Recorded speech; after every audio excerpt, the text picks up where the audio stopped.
So welcome everybody. This is going to be our interview with Grace Home, and I'm super excited to do this with you guys.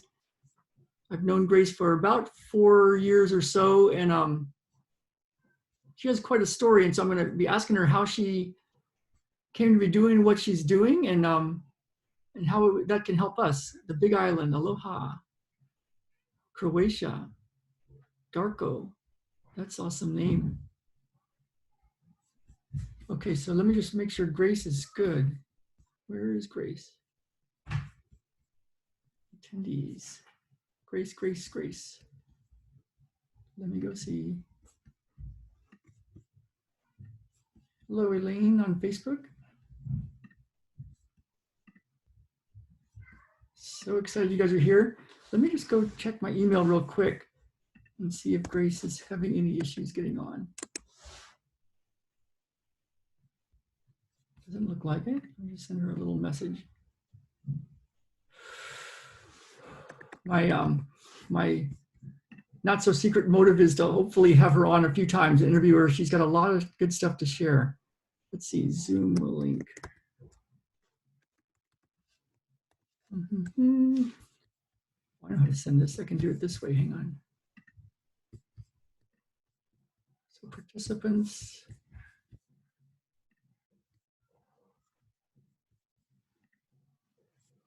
How do we invite people?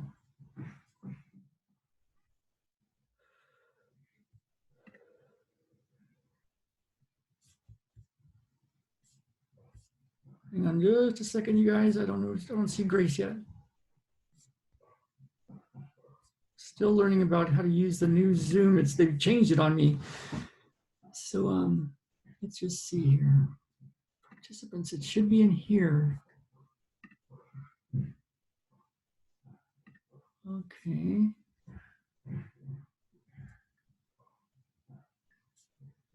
So good to see you all. Where's Grace?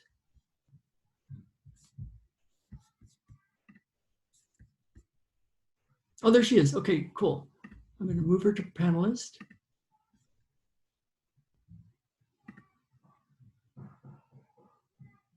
And ask to start video. Unmute. Oh, I am here. Oh my God. It came on and then it went away. So I've been having quite a little time with technology over the last 24 hours since we've been starting to get this thing set up. And I checked in energetically to feel, because you check in and see, what does this mean? And it feels, I even made a little video about it. It feels like when I was going to have a session many years ago in 2012, and one thing got in the way where it looked like I wasn't going to get on a plane because my ear was all clogged up. And when I went and got this session from this great homeopath, Malcolm Smith, actually in Portland, and I said, yeah, I almost didn't make it. I was coming from San Diego. And he said, that happens every so often with people, that they're right at the door of the big shift, and the ego is going to dissolve or something's going to shift and they're going to really connect with what they truly desire. And some part of them says, no, not that. And it could be a subconscious or a conscious thing. But he says it happens every so often. And it's kind of that thing, like, we want what we want, but if you think about getting what you want, and then you have a big pain in your throat or in your chest or something, it's like, what is that? And so I feel like there's a big shift, and I'm super excited to have you on. And because I want to go deeper into your story and how you got to do what you're doing and how your message for people. Because one of the things I love about you and your work is you help people with their healing, but you also go deep into, you've got this in yourself. Like, you don't have to keep doing keep looking for the next thing to like get you there. There's a way to tap into that yourself. And these days with the lockdown, and so many people are trying to figure out, like, well, how do I do things online? Or I don't know how to make money anymore. Or, I don't know, I've always wanted to do this other thing, but I don't, there's a lot of like, it's like a reset. And so I want to, you've been in this transformation, like, you used to be in the more mainstream world, and then now you do this. And so I want to go deep into that. So I'm so Oh, glad you're here. yeah, it's so good seeing you. And yesterday I was just rewatching the interview we did. How many years ago was that? 2016, But it's the either end of 2016. it was 4 years or so ago. Oh my God, and things have changed for both of us, huh? Yeah. Yeah. So yeah, and I'm just like you, and I know that for all the people who are watching, and I'm not on Facebook, but I know that there are people on Facebook watching. I know that you also started out as a physical therapist, right? Yeah. And I also started out in a mainstream medicine in hospitals doing administrative work or secretarial work and what have you, and was so unfulfilled. And I realized during that time, like so many people, we have bought into so many limiting definitions about what life is, what we can do, and all that. And I think that at some point, I realized I really have to get to something that allows me to be me.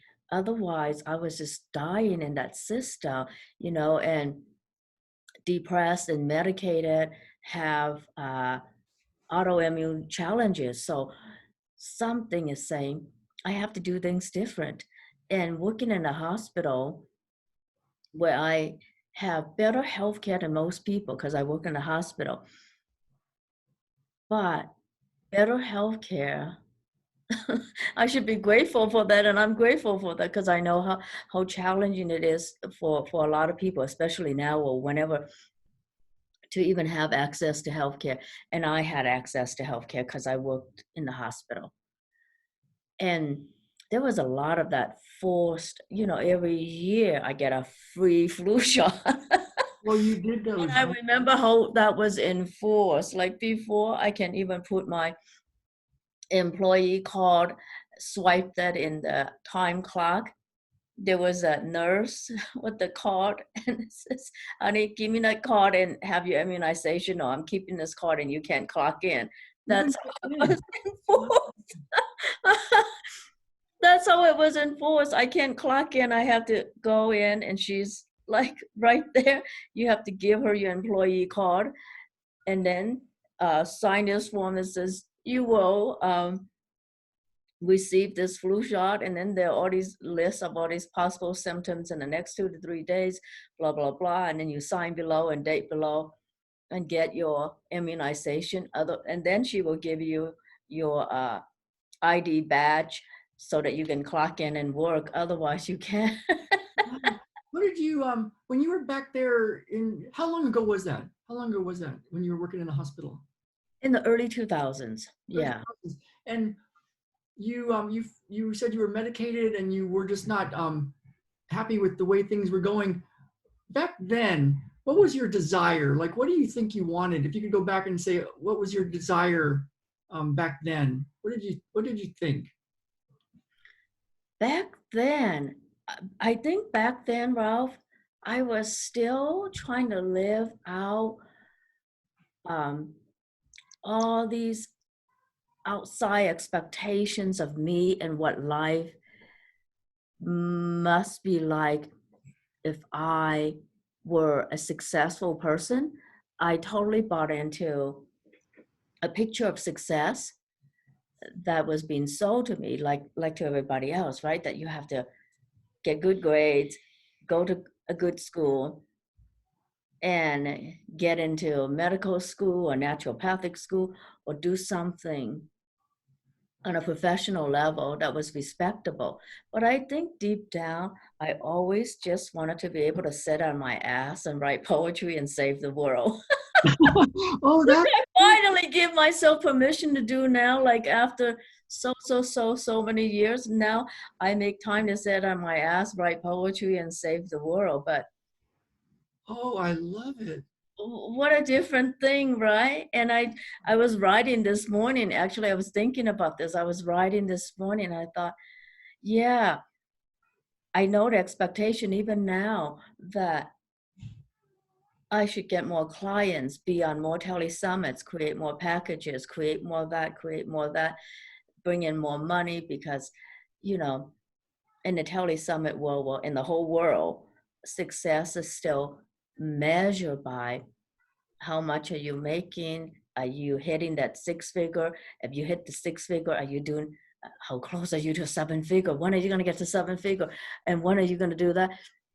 And most people go from one coach to the next coach who can get you the next set of figures in your life. And I feel like, wait a minute, I am now becoming less and less myself and stressing myself out. So this year, I really did make a huge change and say, I always just wanted something so simple to sit in my ass, write poetry, and be able to connect with people and with stories through words. And to be honest, like on the outside, I look so serene and gentle and easy, but I know that there's a volcano underneath all this shit. So so back then when you were in the hospital, it sounds like you got some sort of call from the universe to change.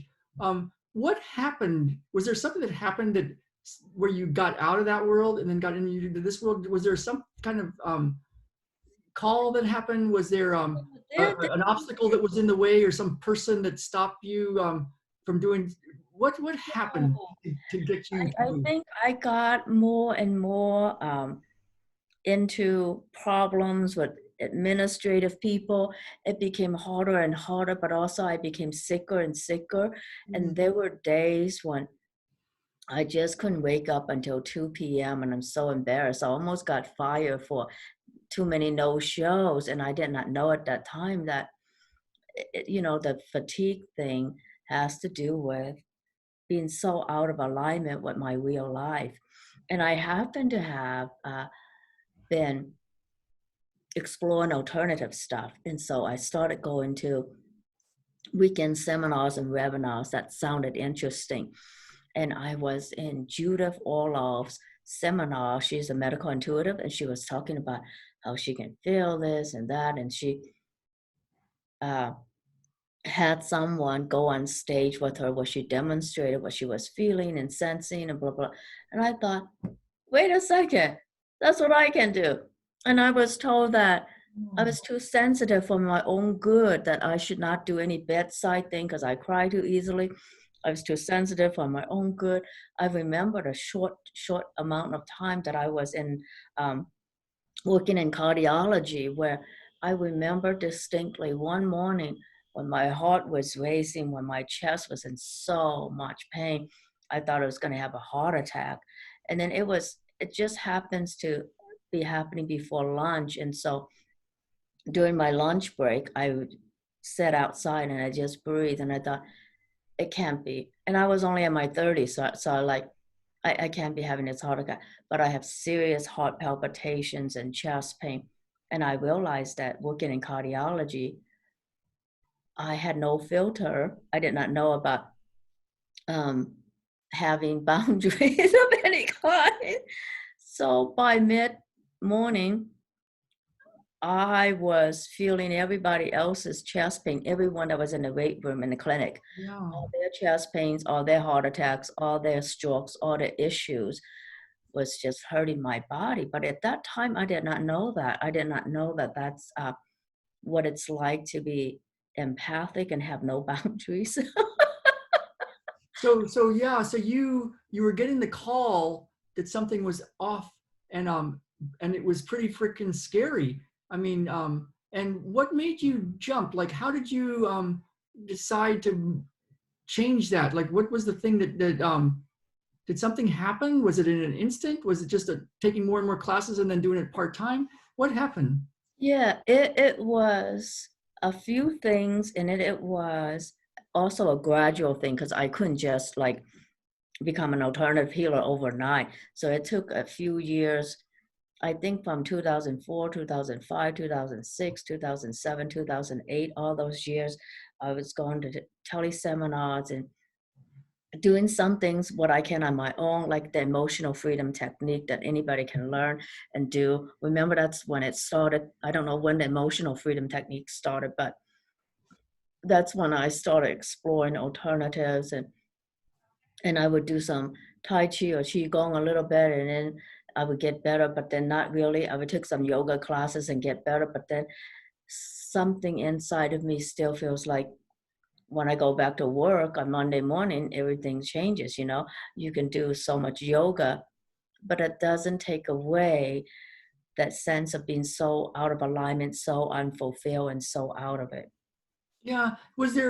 Yeah, was there anybody that was a guide or some sort of system or something that was the breakthrough? I know you work a lot, play with the Tibetan stuff, and was there like a certain vein of a version of what you do or where you started that kind of was like, oh, here goes, you know, you're trying all this stuff, but yet you're still going back to work and it's a problem.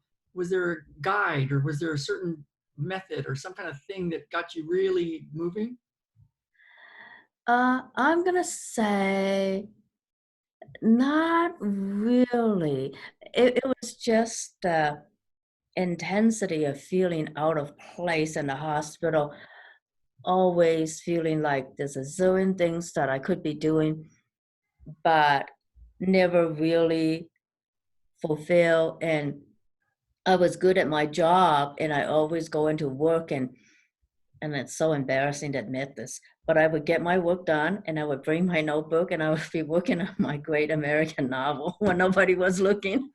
Wow, so you were already in training and doing you were doing your work even when you were in a transition, when you were still working in the hospital. Yeah, it was so weird. But no, Ralph, there wasn't like anything suddenly that says, oh, I need to stop all this and then move on to this track and align myself. No, it took many years. So I started taking healing classes, and then I was able to have a schedule where Monday through Thursday, I work in the hospital. Friday, Saturday, I have my own little private practice in the Fremont neighborhood of Seattle. Are you Well, in yeah, Seattle? Fremont is awesome. Yeah. Yeah, yeah. So for 2 days a week, I was working in a shared office for the massage therapist in the Fremont neighborhood of Seattle. And then that went on for a couple years or so.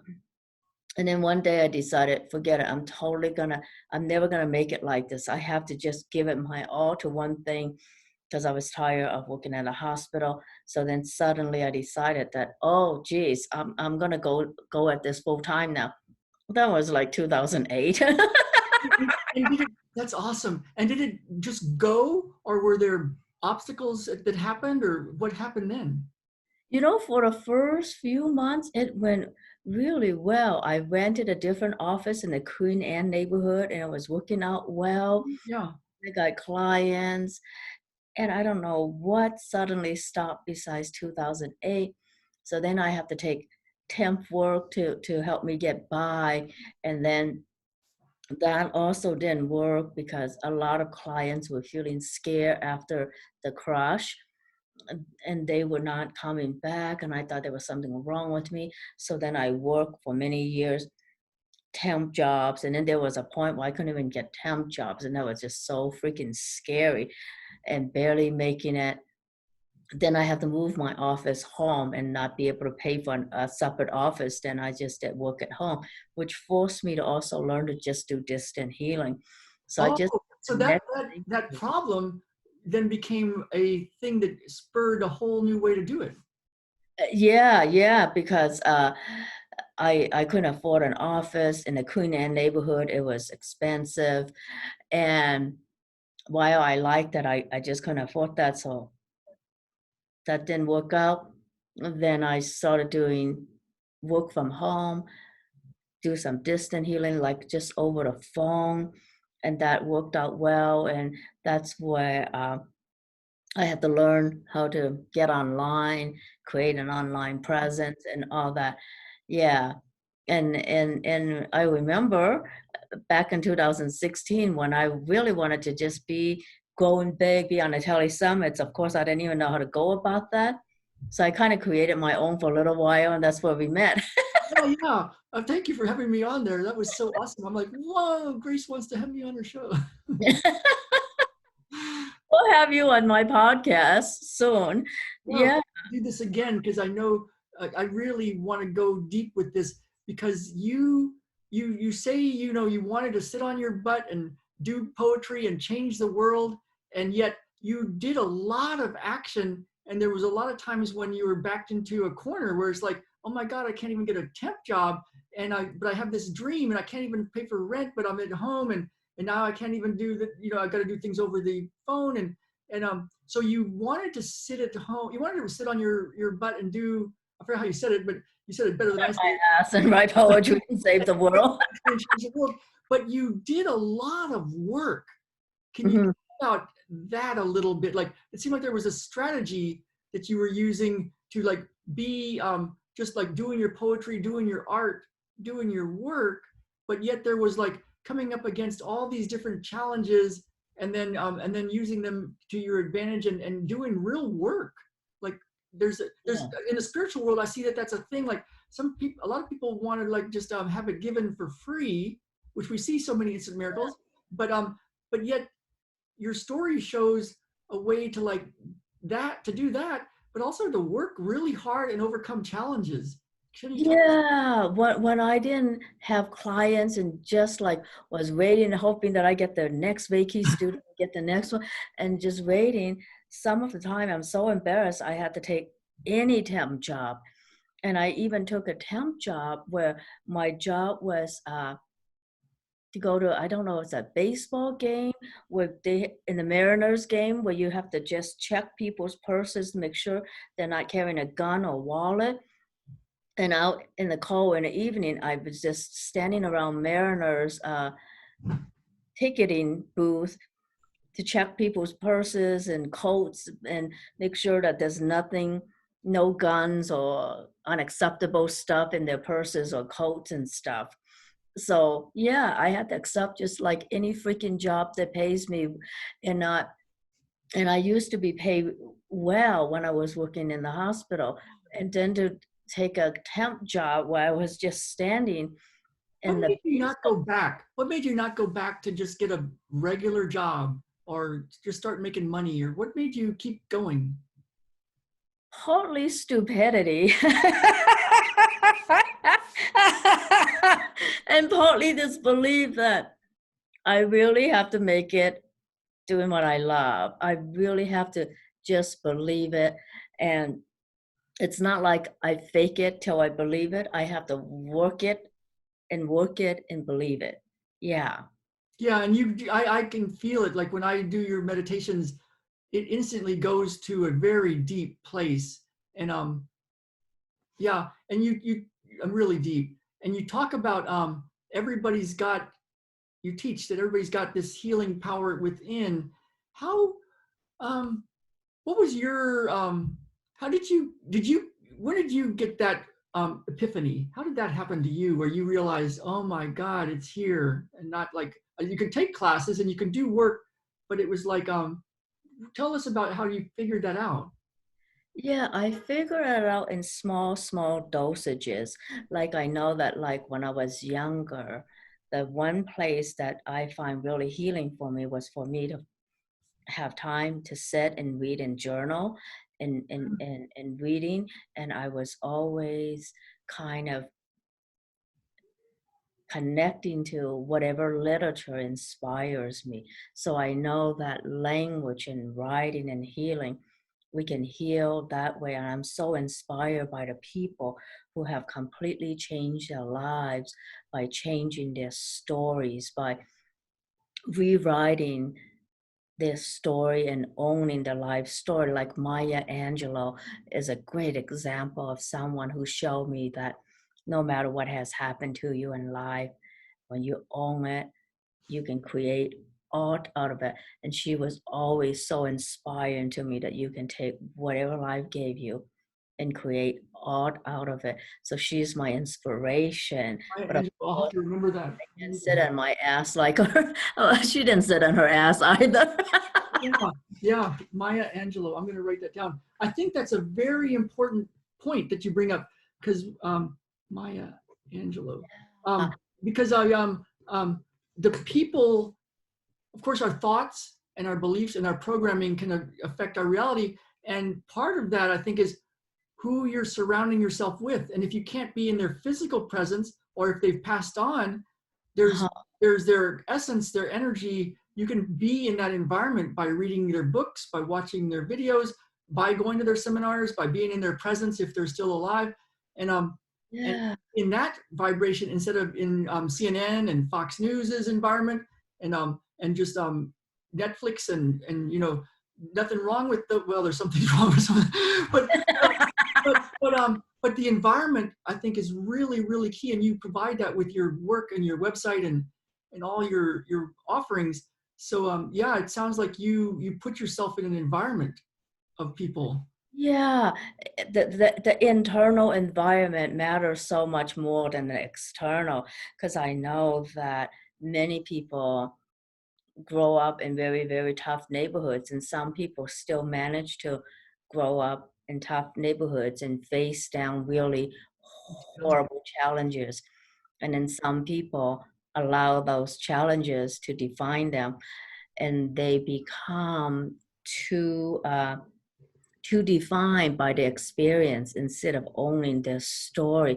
And this is where I really value taking time to process and not just go for the instant glorification, instant healing thing. While I totally respect it, like I know your work goes deep, but your work also transforms a lot of aspects of a person's life pretty instantaneously. But Yeah, you don't there's a process that did, like I like what you said about owning your story and taking the time to process. So there was the environment of people that you put yourself in, and you still do, and that you provide for other people. And then when you talk about helping people, the answer lies within this idea of taking time to process. How what was your as you were going through your process? What was some of the ways that you found that, oh, this is how I process, take, be responsible for your story and process, and how did you transform? Yeah, and again, I read a couple books on journaling, like the kind of questions you ask, and one journaling process simply says, for 20 minutes, write down what are you feeling right now about this, and just have the 20 minutes to write. And then for the last 5 minutes of the 20 minutes, you ask yourself, what else is going on here that I haven't mentioned? Like, what is the bigger story behind everything I have written right now? Like this morning, I was revisiting certain parts of my past where I just didn't fit in with certain people. But now, when I look back, I realize I was expecting people to understand me and my bigger story and where I'm from when they just can't have the experience or the perspective because they live lives that are very different. Not everyone started their first few years of life in a communist country during a time. Well, not that there's a time when communism was easy, but like in the 70s, communism in China was much more controlling than it is now. China's more prosperous now. But when I was a child growing up in the 70s in China, it was very controlling. And my parents, they were very young children when the communist revolution started. So I always get the feeling from my mom and dad that their whole life, their whole childhood was cheated. Mm. And so when I take care of people, I never blame the individual and say, it's up to you to change this. I always work on the bigger picture, the whole thing, because I get it. Like, I respect what my mom and dad have to go through for me to be who I am. And I know so many people in so many circumstances also have tough lives where, and science is now proving that the unhealed unprocessed trauma lives in our DNA for 7 generations or so. Those studies are done on earthworms, of course, and I think people may be a little different. I don't know. You have to weigh in on that, Ralph. That's awesome. I really like the way you say that because it can feel so like you can judge yourself and blame yourself like a law of attraction, like what am I not getting and da da da da. And it's like, well, hang on, there's like a long history of stuff. Be gentle and yeah, take control of your environment and your process and go through your work and do your work and overcome your challenges. But there's a gentleness of the way you said that we don't have to spiritually, blame ourselves that we're not getting this law of attraction thing or this energy medicine thing, or how come I'm still not doing the level that I think. That's really big. Yeah, this recently, when I listened to some people, and especially like a couple coaches and other healers talk about vibration, and almost feel like they are importing the meritocracy, the values of a meritocracy, and imposing that on spirituality. And I see how Dr. David Hawkins' work, Power versus Force, the map of consciousness, Yes. so many people kind of just misuse that, and that becomes like a meritocracy of spirituality itself. And I think people kind of misapply that and say, I don't want to work with anyone with low vibrations anymore, blah, blah, blah. Um, I don't want to attract this kind of client, that kind of client. And I was so repulsed by that conversation. And that's not what one or two healers and coaches, that's what many of them, they think that they get what vibration means and how you have to be in a higher vibration to evolve this, and that. And I feel like, man, that's meritocracy talking. That's not the actual truth. Because the truth is that we all go through tough things in life. Those of us who go through tougher things and have lower vibration or whatever you call it, it's because they're older souls who choose life paths that are more challenging to open up the greater gifts. Yeah. And I look at the lives of amazing people like Byron Katie, Edgar Tolle, Neil Donald Walsh. They've all been very low vibration and homeless. And Byron Katie talks about being in a transition home. Edgar Tolle, wasn't he just a bum in Stanley Park in Vancouver for a while? And Neil Donald Walsh was homeless for a while because we all need to dissolve all the ego-based ideas and be outside of this reality. Yeah. Even being homeless, even if being homeless is how you get outside of this reality, right? And Byron Katie was in a transition home. So using that idea that we're low vibration and that in one lifetime you can only go up so much, and the map of consciousness is just so off because the map of consciousness seems to measure our circumstances rather than who we really are. And Yeah. I really like I'm sorry, yeah, I really like the story about the golden Buddha. So it's from Thailand. And so in this village, they built a golden Buddha. And when people heard that, oh, a war is coming, they cover the Buddha up with mud and with dirt and all that, so that when the enemy comes, that Buddha will be safe, won't be taken away. And I feel like that's exactly who we are. We are all the golden Buddha, and then there's the dirt and the mud of life that we all get caked up on. And we think that's our level of consciousness, and that's why we're attracting shit. I'm like, that's a bunch of baloney. Yeah. We are the golden Buddha. Like, even when Byron Katie was in a transition home, what you would call low vibration, look where she is now. She's a luminous being who does wonderful work with her work.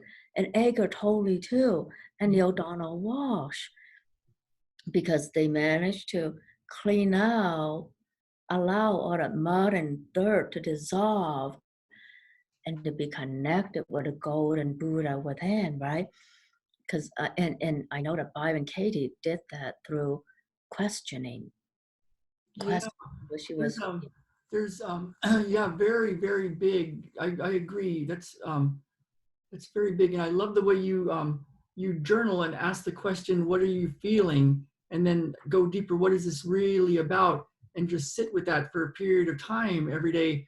And and I find that that's a very useful. That seems to be the life skill is to be able to go feel it directly. And yeah, that's very powerful. Very powerful. Is that how you would say people can uncover their golden Buddha, or tap into it, or even with the mud and the shit on the top, that they Yeah, like to feel it, to like write about it, feel it, ask that question, what is this about, and sit with it and just be with it, and then go to work too, like you did, like actually do work in the physical world and use the challenges to like come up to them, and then figure out a way to keep doing what you're supposed to be doing, but being okay with yourself, beyond okay, but totally like, yeah, I'm where I'm at and I don't have to judge it. But is that the process that you would recommend, like the strategy, like to sit with the feeling, and then to get deeper of what is this about, or what would you what kind of like yeah, I gone think from like so. a hopeless situation, or not hopeless, but like you weren't happy in the hospital system, and then a bunch of stuff happened, and now you get to do what you do, and you still have your challenges and stuff. Life is like that, but yeah, any kind of like how would you tell people about your what you've gotten out of this so far, and the transformation, and any kind of like how can they do this? Is it the journaling? Is it that asking every day, what's this about?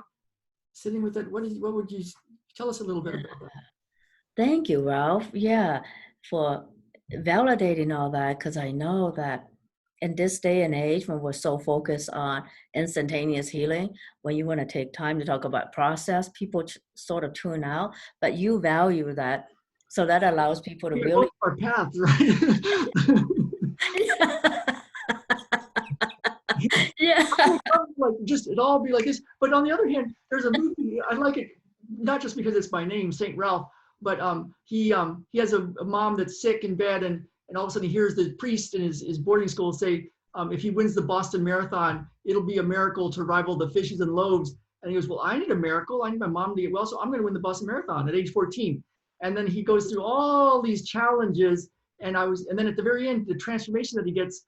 Um, I won't give the spoiler alert, but something changes for him, and in everything, and and and I was thinking just this morning, I thought, well, if he hadn't had his mom get sick, and if he hadn't been almost an orphan, and then be about to get kicked out of school, and if he hadn't had all these challenges, and then and go down this road, and would he have gotten this transformation? The challenge was actually, if he hadn't had that, he would have been kicking back and been a little regular little boy doing his regular little boy stuff. So there's something about the process and the challenges that tap us into this golden Buddha too. So the process, I think, is cool. Yeah, yeah, and I respect everybody's process, whatever it may be, that allows you to just be connected to that more expansive part of yourself. I know that some people do it through singing, some people do it through acting, some people do it through Tai Chi, some people do it through writing. Some people really get a sense of their greatness when they allow themselves to be engaged in physical activity, and I'm all for that too. That's who you are. So there's a myriad of ways to have a spaciousness inside that allows you to hear your own voice. And some people do, for whatever reason, require running marathons before they're spacious enough to hear them. I've got a little question for you, or like a idea. There's like running marathons, for example, or just running, and to avoid reality and pain. And then there's running because it puts you in the here and now. Um, what do you think of that? Like the same activity can be a spiritual thing because you're in the here and now and noticing every moment, or it's just an escape? Oh, that's a great question to differentiate the in, inside, the intention inside. Like I know that when I walk that trail for, 4 or 5 miles or whatever, it clears my mind. And I do the walking because it's so life-giving to me, besides giving me a level of fitness and feeling good in my body and movement. But I totally get it. The same activity can be used in a very abusive way. And I know this happens especially for people who I feel are astoundingly successful. They still feel like they need to run 4 or 5 miles a day, go to work, do awesome work, have time for the children, have time for this and that. So many people get this realistic idea of what a successful life is like, and even the good things can be used against themselves. Like, I know that I was very judgmental about what I eat, how I eat at a certain point. And then I kind of just stopped that because it's ridiculous.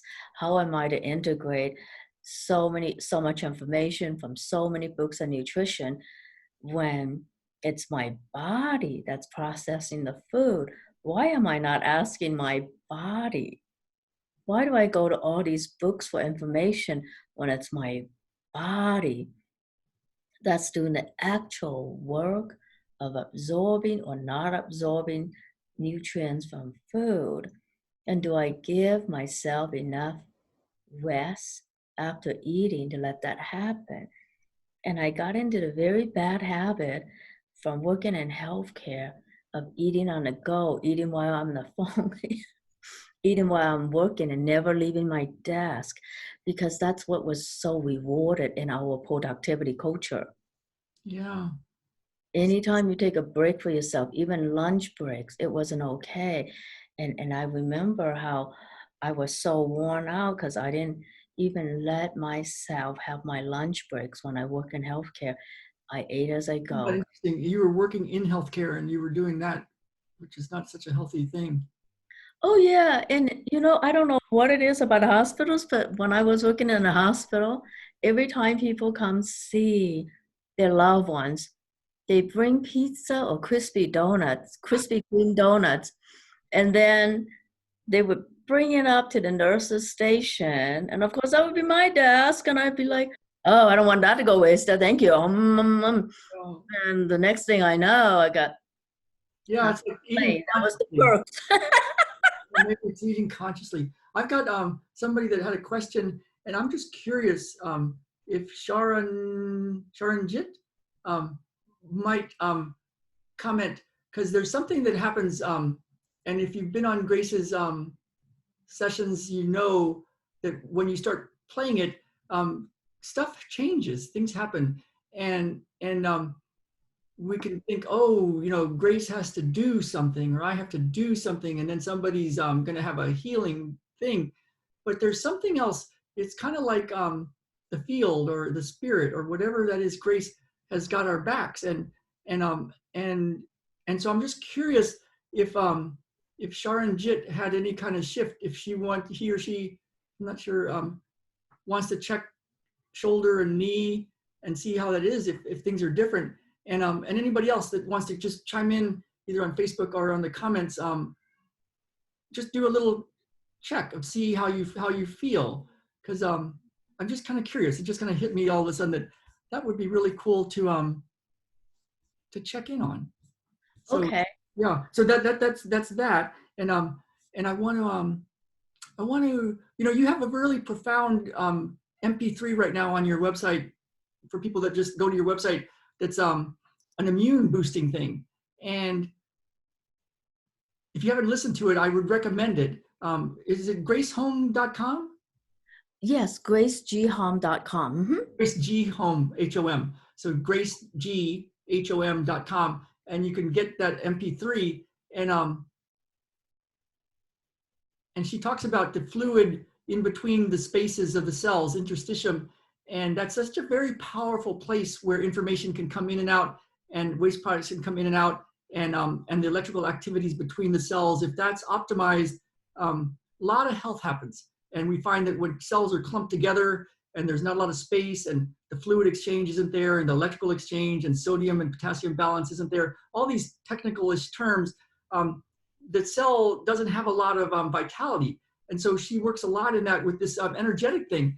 And you know, I kind of think of it like this. Like, I don't know how Zoom works and how with wireless connections we can be like talking and doing stuff, but I know how to use it. Like, I can type it in and hopefully it works. And it's the same way with this energy stuff. It's like we don't really need to know how it works. Like, I don't even know how my cell phone works. I don't even know how my car works, but I know how to use it. And so it's kind of fun just to check in and see how did it go. So good. So shoulder is feeling a bit better. Awesome. Good. Oh See, my I was told that I have stretched my knee too much. Grace did heal that little bone under the knee.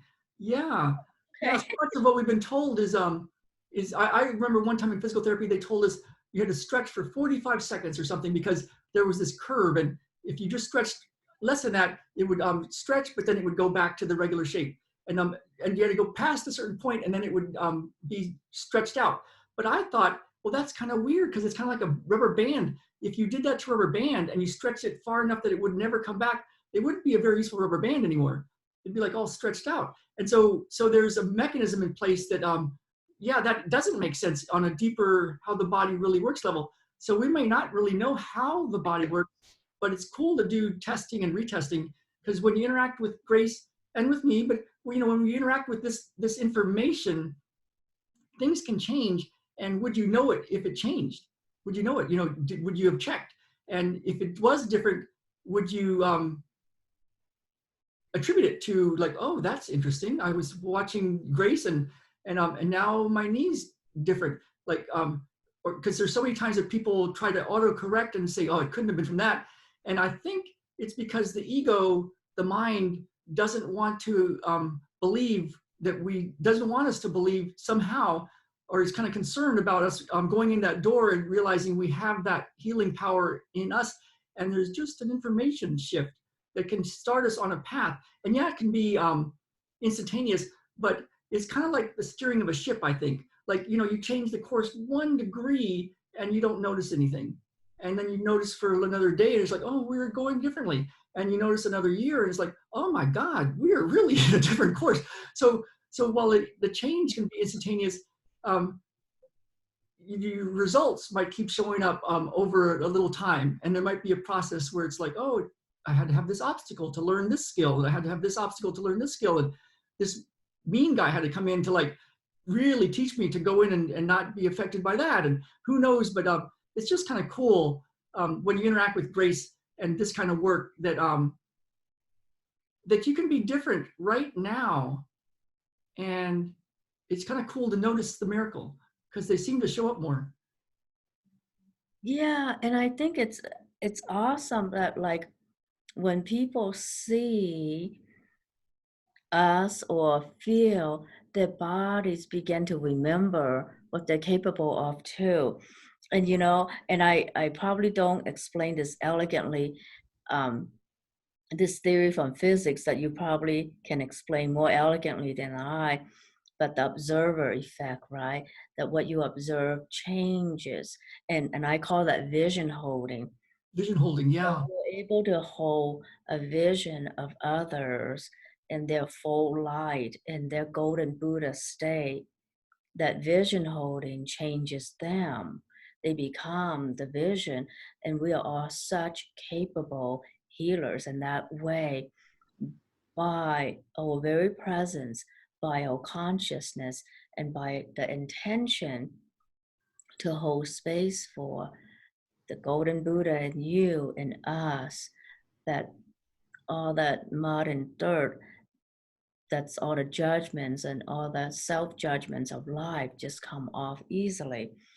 And as more and more people are seeing that and really know that, and know the power of just that intention, the power of the observer effect that's fully, purposefully practiced, that becomes such a powerful tool for transformation. And I never forget reading about this study that was done um, on, I think it was around the Golden Gate Bridge or one of the bridges where people jump off.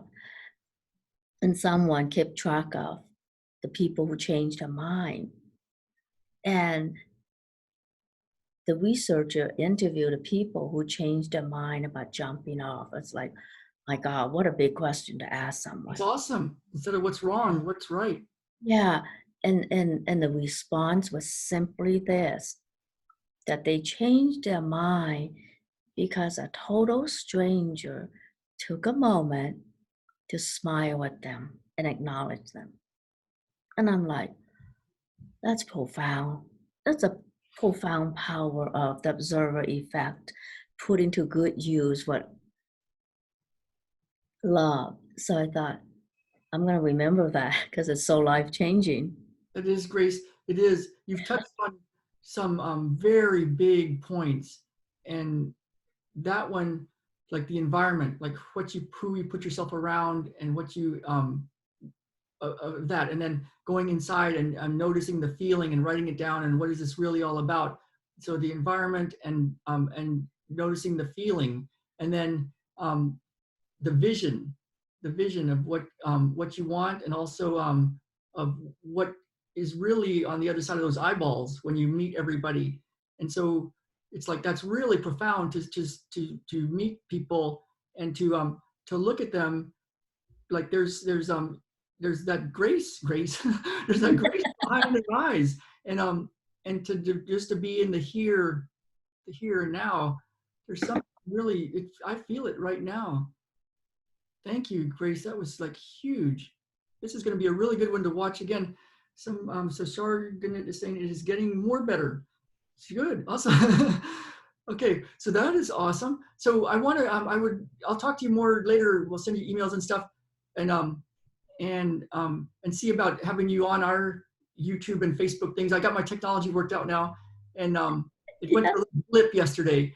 I was like, and then I kind of gave up, and then it just kind of came to me, and I was like emailing Zoom over and over again, and they weren't getting back to me, and then finally just kind of, oh, click, click, click, and then it all worked again. But for a while I was like, oh my God, I guess I'm supposed to be doing this with Grace, but nothing's working, and then it worked. But I want to go on again and talk to you more about this, because you're a really great example of taking that ding from the universe that says, I can't be here anymore. I've got to do this other version of how I'm supposed to live life.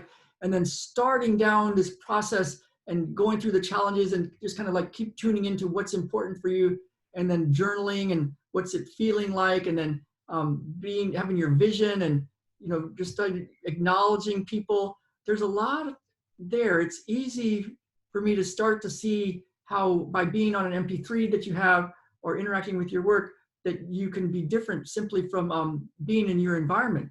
So I encourage people to go to graceghome.com and get her MP3 and sign up for her stuff and just be in that environment. And if you want more, she's got lots of offerings, lots of free stuff, lots of ways to interact with her for different kinds of online offerings and one-on-one stuff. So really valuable. And yeah, I hope to have you on more. And if you want more information from me, just find me on Facebook, just message me. You can go to autoimmuneanswers.com and just sign up, and I'll know that you're there, and email me. But yeah. I'll have you on my podcast because it would be fun to play, because I think that Good, yeah. people like it when we both do healing work. I remember that from 4 years ago, how much everybody liked just Good. being able to receive healing from two people. And Yeah. and it And really I want to also remind them what you said, like the healing is within them, and it's great to be in our environment. It's healing, and even today, it might not have seemed like we did any like healing work, but stuff is different. Stuff is different. So yeah, so one of the things that Grace and I do is we do this stuff all the time, and so the intention is, like, I was in the space for the morning, you know, and listening to Grace and interacting and checking in with things, and it's like, so that by the time we show up, it just stuff happens, and it looks like it's happening right now, but in some ways it's already been set. So I encourage everybody to write us and let us know. Write Grace and let her know. Write me. Message on Facebook. Find her on Facebook and YouTube, and we'll do some more. I wanted to do longer, but I kind of like had to put it in a certain way this week. But yeah, it'd be great to be on your podcast and great to have you on our YouTube again and Facebook and do more good stuff. Yeah, because I know that many people would love to be able to receive healing. And talking about story, because I feel a few people on who are listening in, those who are tuning in, are dealing with chronic challenges, things that people usually label as low vibration. And I just want to change the whole narrative on all those chronic issues, because I know that, like in medical intuition, they say, well, you have hidden benefits from this, or you want attention, or you want love, blah, blah, blah, blah. I just want to say, those of you, those of us who created chronic issues, and really it's about where you place yourself in the world, and you place yourself in an environment where you're not allowed to shine. So then it's easier to create an autoimmune disorder, whether it's Lyme or chronic fatigue or fibromyalgia or autoimmune disorders, so that you fit in to the place where you put yourself subconsciously.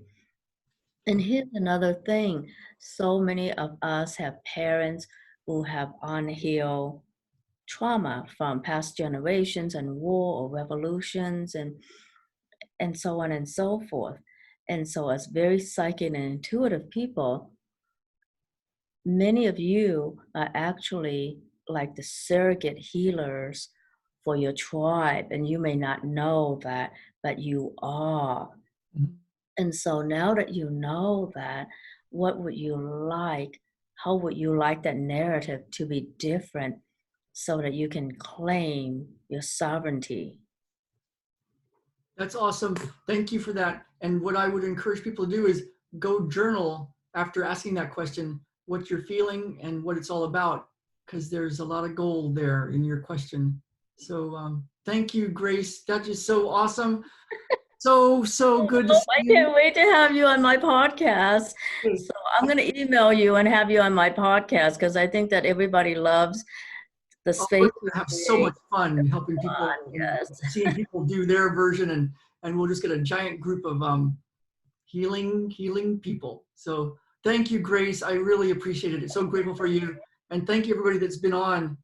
Thank you, Robin, Ursula, Lydia, Chardonnay. Oh, Thank you for so opening up and sweet. telling us what was going on. June, everybody, Jeffrey. Oh, okay. Gotta go. I will email you. Thank you. Thank Okay. you, Grace. Okay. Thank you, Ralph. Thank you, everybody. Thank you. Bye. This was very short. We'll do it again very soon. Okay. Okay. Bye-bye. Bye-bye.